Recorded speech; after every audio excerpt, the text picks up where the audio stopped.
আসসালামু আলাইকুম। Genius computer training সেন্টারে আপনাদেরকে স্বাগতম। শুরু করছি এক্সেলের উপর আমাদের দ্বিতীয় ক্লাস। গত ক্লাসে আমরা এক্সেলের ইন্টারফেস এবং প্রারম্ভিক কিছু বিষয় নিয়ে আলোচনা করেছি। আজকে আমরা মূল কাজ শুরু করব এবং আজকের কাজটি অত্যন্ত গুরুত্বপূর্ণ। আমরা ব্যবহারিক অর্থাৎ আমাদের কাজের মাধ্যমে আমরা এক্সেল সম্বন্ধে জানবো এবং একটু ভিন্ন পদ্ধতিতে। আশা করি আপনারা উপকৃত হবেন। যারা এক্সেল নিয়ে যাদের ভীতি আছে, আমাদের এই কোর্স আমাদের ভিডিওগুলি যদি আপনারা নিয়মিত দেখেন, এক্সেল নিয়ে আপনার একটা সম্পূর্ণ কোর্স অফলাইনে যেরকম করেন ইনশাআল্লাহ অনলাইনেও সেরকম ভাবেই কমপ্লিট হবে। তবে আপনাকে প্র্যাকটিস করতে হবে এবং যদি কোনো সমস্যায় পড়েন সাথে সাথে কমেন্টে জানাবেন, আমি রিপ্লাই দেবো ইনশাআল্লাহ। তো শুরু করছি আজকে দ্বিতীয় ক্লাস। দ্বিতীয় ক্লাসে আমরা একটা টেবিল ক্রিয়েটের মাধ্যমে আমরা এক্সেলের কিছু বিষয় সম্বন্ধে জানবো। আমরা এক্সেলের নতুন একটা শীট নিতেছি। এখানে আমরা একটা টেবিল তৈরি করব। আমাদের টেবিলটা 8টা কলাম, অর্থাৎ 2, 3, 4, 5, 6, 7, 8 8টা কলাম নিলাম এবং 8টা রো নেব এখান থেকে। এবার এই টেবিলটাকে এখান থেকে বর্ডারে ক্লিক করে অল বর্ডার প্রেস করব। দেখেন আমরা অল বর্ডার প্রেস এই কারণে করতেছি যে এই জায়গাটা কিন্তু স্পষ্ট হয়েছে। আমরা যদি এখান থেকে ফাইলে গিয়ে প্রিন্টে যাই, আমাদের যতটুকু জায়গা আমরা বর্ডার দেব ততটুকু জায়গা প্রিন্টে আসবে। আপনি যদি এই টেবিলটা প্রিন্টে আনতে চান তবে আপনাকে অবশ্যই বর্ডার দিতে হবে। আর আপনি যদি বর্ডার না দিয়ে কোনো ইনফরমেশন লেখেন, যেমন name, father's name, mother's name, mobile, এরকম যদি লেখেন এবং আপনি যদি প্রিন্টে যান তবে আপনার কিন্তু শুধুমাত্র লেখার অংশটুকু শো করবে। দেখেন আমি একটু জুম করে দেখাইতেছি, লেখাটা শো করছে বাট এই জায়গায় কিন্তু কোনো টেবিল শো করে নাই। এখন আপনি কি টেবিল সহ আপনি প্রিন্ট দিতে চান না টেবিল ছাড়া প্রিন্ট দিতে চান, এটা আপনার ব্যাপার।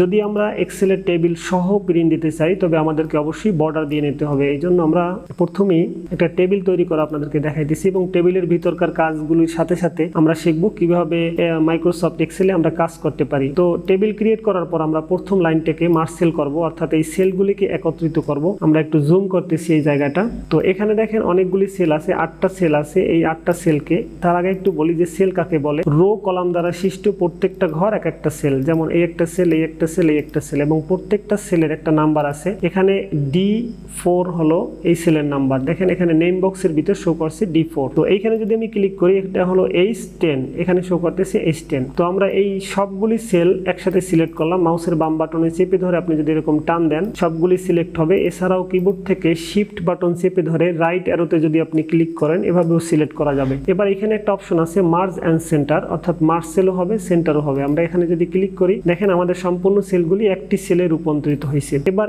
এই রো এর উচ্চতা আমরা একটু বাড়াইতে চাই। আমরা যদি এখানে ফরম্যাট বাটনে ক্লিক করি এবং রো হাইটে ক্লিক করি, দেখেন এখানে 15 আছে। আমরা এটাকে 3 গুণ যদি বাড়াই, যদি 45 লিখি এবং ইন্টার প্রেস করি, এটা 3 গুণ বড় হয়েছে। এছাড়াও আমরা আরেকভাবে এটাকে বড় করতে পারি। এই 1 এবং 2 মাঝামাঝি যে একটা লাইন আছে, লাইনের উপরে যদি আমরা মাউস রাখি এবং মাউসের বাম বাটনে চেপে ধরে যদি নিচের দিকে টান দেই, এখানে কিন্তু বড় হইতেছে। আমরা এই পর্যন্ত দেখেন 44, 45.75, 3 গুণ আমরা বড় করলাম এইভাবে। তো এইভাবে আমরা বড় করতে পারবো। তেমনি ভাবে আমরা কলাম যদি বড় ছোট করতে চাই, এ এবং বি এর মাঝামাঝি যে লাইন রয়েছে, এই লাইনের উপর মাউস রাখার পর মাউসের বাম বাটনে চেপে ধরে আমরা এই কলামটাকে প্রশস্ততায় কমাতে পারবো এবং বাড়াতে পারবো। আমরা যদি দেখি যে এই কলামটা কতটুকু আছে, ফরম্যাট থেকে কলাম হোয়াইট, এখানে যদি দেখি 8.57। তো আমরা চাইতেছি যে এই কলামটাকে একটু ছোট করতে। আশা করি এই সাইজের ভিতরে হবে। তো এরকম ভাবে আমরা কলামকে ছোট বড় করতে পারবো। আশা করি আপনারা বুঝতে পারছেন। এবার আমি এইখানে লিখি যে সিরিয়াল নাম্বার SL, এরপরে name of product PRODUCT product, weight WEIGHT weight, এরপরে হলো টার্গেট GT টার্গেট, এরপরে হলো অ্যাচিভমেন্ট, এরপরে হলো রিমার্কস।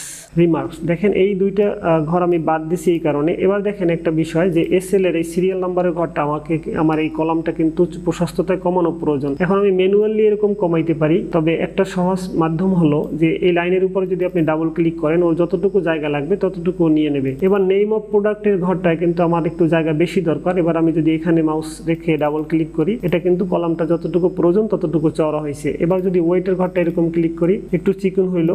এবার এই দুইটা ঘর আমি মার্জ সেল করব। দুইটা ঘর সিলেক্ট করার পর মার্জ এন্ড সেন্টারে ক্লিক করলাম, এটা মার্জ সেল হলো এবং লেখাটা সেন্টারে চলে আসলো। একইভাবে এটাকে আমরা মার্জ সেল করব এবং এই রিমার্কসের ঘরটা নিচের দিকে মার্জ সেল করব এবং নেম অফ প্রোডাক্টের ঘরটাও নিচের দিকে মার্জ সেল করব। সিরিয়াল নাম্বারের ঘরটাও নিচের দিকে মার্জ সেল করব। মার্জ সেল, এবার ওয়েটের ঘরটাও মার্সেল করি।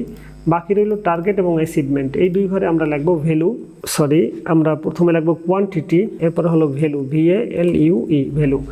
এবার এই দুই ঘরেও আমরা একই জিনিস লিখব বিধায় এই দুইটাকে সিলেক্ট করলাম, এখান থেকে কপি বাটনে ক্লিক করব এবং এখানে ক্লিক করে আমরা যদি পেস্ট বাটনে ক্লিক করি, দেখেন একই লেখা দুই জায়গায় যেহেতু দরকার আমরা কপি পেস্ট করলাম। এই কাজটা আমরা Ctrl+C Ctrl+V দিয়েও করতে পারতাম, আর এখানে অপশনের মাধ্যমেও কপি করতে পারবেন অথবা পেস্ট করতে পারবেন। এবার এইখানে সিলেকশন হয়ে আছে, আমরা যদি যে কোনো জায়গায় ডাবল ক্লিক করি সিলেকশনটা চলে যাবে। দেখেন আমাদের সুন্দর একটা টেবিল কিন্তু তৈরি হয়েছে। এবার আমরা হেডিং লিখব, হেডিংয়ে আমরা গিয়ে লিখলাম জিনিয়াস কম্পিউটার। এবার যদি আমরা নিচের লাইনে আসতে চাই, অর্থাৎ এই জিনিয়াস কম্পিউটারের পরে আমরা লিখব পিরোজপুর, সদর পিরোজপুর।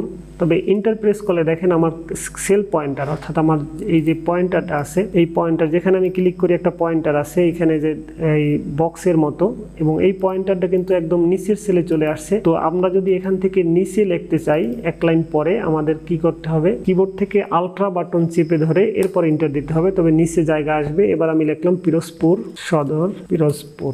আপনারা হয়তো মনে করতেছেন এখানে লাইনগুলো কেটে গেছে, আসলে লাইন কাটে না, আমরা যদি বাইরে ক্লিক করি এই লাইনগুলো ঠিকই আছে। এবার যদি আমার জিনিয়াস কম্পিউটার এই লাইনটা একটু বড় করতে হয়, তো এখানে আমি আরেকটু লিখি NING সেন্টার, ট্রেনিং সেন্টার। এবার আমি এই লেখাটাকে সিলেক্ট করলাম এবং এখান থেকে আমরা একটু বড় করে দেই, 14 করলাম এবং লিস্টের লেখাটা ঠিকই আছে। আমরা এটাকে চাইলে বোল্ড করতে পারি, এখান থেকে বোল্ড মানে মোটা করা। আমরা এখান থেকে চাইলে ফন্টে কালার দিতে পারি, আমরা একটা কালার ব্যবহার করতেছি। বাস আমাদের কাজ মোটামুটি শেষ। এবার দেখেন serial number, name of product এইগুলি কিন্তু সেলের নিচের দিকে আছে, আমরা চাইতেছি একদম মাঝামাঝি পর্যায়ে রাখতে। এই জন্য আমরা এই সমস্ত সেলটাকে সিলেক্ট করলাম এবং এখানে সেন্টারিং করা আছে, এটা কিন্তু মাঝখানে আছে বাট মিডিলে নাই। আমরা এখানে মিডিল অ্যালাইনে যদি ক্লিক করি সব দিক থেকে এটা মাঝখানে আসছে। এবার যদি ফন্ট পরিবর্তন করতে হয় আমরা সিলেক্ট করলাম এবং এখানে ক্লিক করে আমরা লিখে দিলাম টাইমস নিউ রোমান, TIM লেখার সাথে সাথেই ফন্টটা চলে আসছে। আমরা এবার কিবোর্ড থেকে ইন্টারপ্রেসের মাধ্যমে সম্পূর্ণ জায়গার ফন্টটা পরিবর্তন করলাম। এবার আসি আমরা এখানে একটা এক্সট্রা রো তৈরি করব, কিন্তু এই জায়গাটুকুতে রো থাকবে না।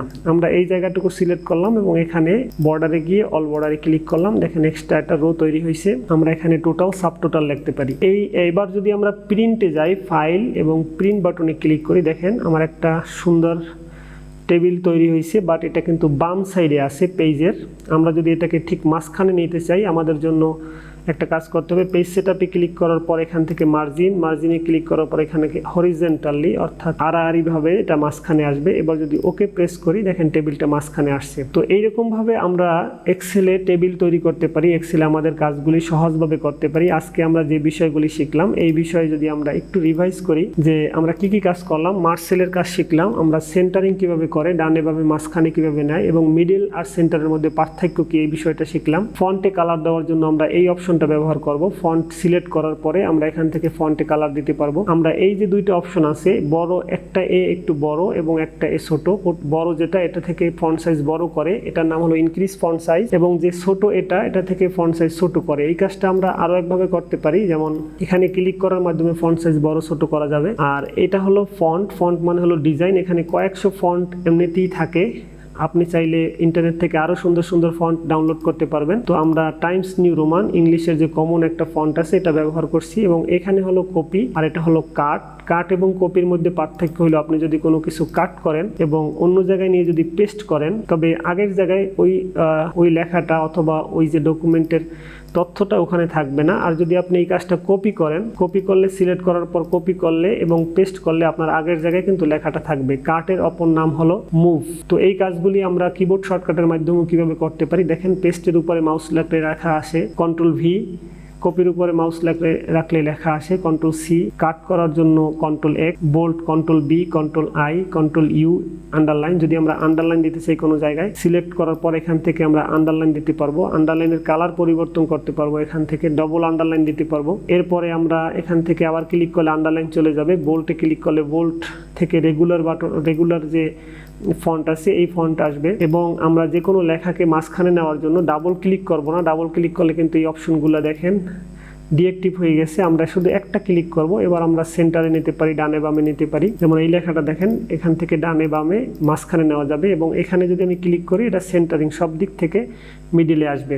এরপর আমরা আরেকটু বিষয় দেখি, এখানে ওরিয়েন্টেশন নামে একটা অপশন আছে। আমরা যদি চাই এই দুইটাকে কোনাকুনি করে দিতে পারি, অ্যাঙ্গেল করতে পারি এখান থেকে, যেমন এইরকম আমরা এর জন্য আমাদের এই রোটা একটু উচ্চতা বাড়াইতে হবে। তো এইভাবে সুন্দর না লাগলেও দেখেন এই রোটা না করে আমরা কন্ট্রোল জেড দিয়ে ব্যাগে গেলাম, অথবা এখান থেকে আন্ডু বাটনে ক্লিক করলেও পিছনে যাওয়া যাবে। আমরা কোয়ান্টিটি ভ্যালু এই 4টা সেলকে আমরা অ্যাঙ্গেল করব।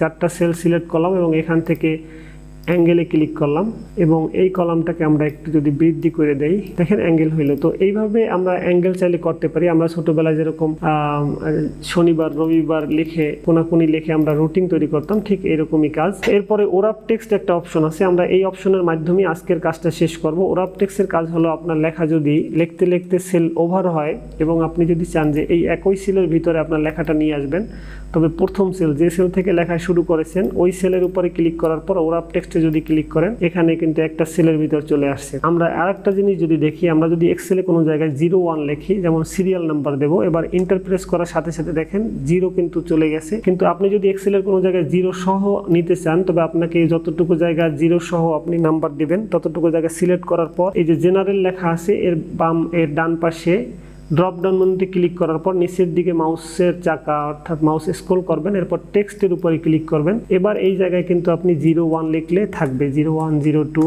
03, 04, 05 এভাবে আমরা লিখতে পারবো। তো আশা করি বুঝতে পারছেন এবং পরবর্তী আজকে আমরা মোটামুটি অ্যালাইনমেন্টের এই গ্রুপ পর্যন্ত শেষ করছি। ক্লিপবোর্ড, ফন্ট এবং অ্যালাইনমেন্টের কাজগুলি আমরা শেষ করছি। পরবর্তী ভিডিওতে আমরা এর পরবর্তী অংশ নিয়ে আলোচনা করব এবং ভিডিওটা যদি ভালো লাগে অবশ্যই একটা লাইক দিবেন এবং চ্যানেলটি সাবস্ক্রাইব করবেন। পরবর্তী ভিডিও দেখার আমন্ত্রণ জানিয়ে আজকের মতো শেষ করব। সম্পূর্ণ ভিডিও জুড়ে ছিলাম আমি মারুফ বিল্লাহ, প্রশিক্ষক ও পরিচালক, জিনিয়াস কম্পিউটার ট্রেনিং সেন্টার। সবাইকে পরবর্তী ভিডিও দেখার আমন্ত্রণ জানিয়ে আজকের মতো শেষ করছি। আসসালামু আলাইকুম ওয়া রাহমাতুল্লাহি ওয়া বারাকাতুহু।